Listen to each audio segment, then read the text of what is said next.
Hello guys, 27-28 বছর বয়সে আপনি যখন ব্যাংকের দুয়ারে দুয়ারে ঘুরছেন চাকরির জন্য, ঠিক আপনারই বয়সী কেউ হয়তোবা সেই ব্যাংকেরই ম্যানেজার হয়ে বসে আছেন।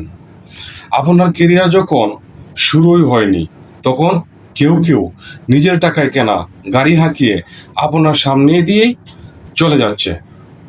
প্রথমেই আসে পরিশ্রমের ব্যাপারটা। যারা আপনার চাইতে এগিয়ে, তারা আপনার চেয়ে বেশি পরিশ্রমী, এটা মেনে নিন।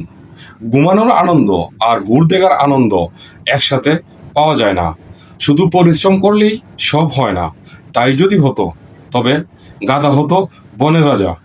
শুধু পরিশ্রম করা নয়, এর পুরস্কার পাওয়াটাই বড় কথা।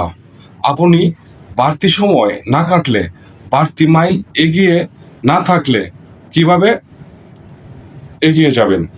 সবার দিনই তো 24 ঘন্টায় হয়ে থাকে। আপনি বাড়তি কি করলেন সেটাই ঠিক করে দিবে আপনি বাড়তি কি পাবেন। আপনি ভিন্ন কিছু করতে না পারলে ভিন্ন কিছু পাবেন না। নজরুলের প্রবন্ধগুলো পড়লেই বুঝতে পারবেন উনি কতটা স্বশিক্ষিত ছিলেন। শুধু রুটির দোকানে চাকরিতেই নজরুল হওয়া যায় না। ধন্যবাদ সবাইকে।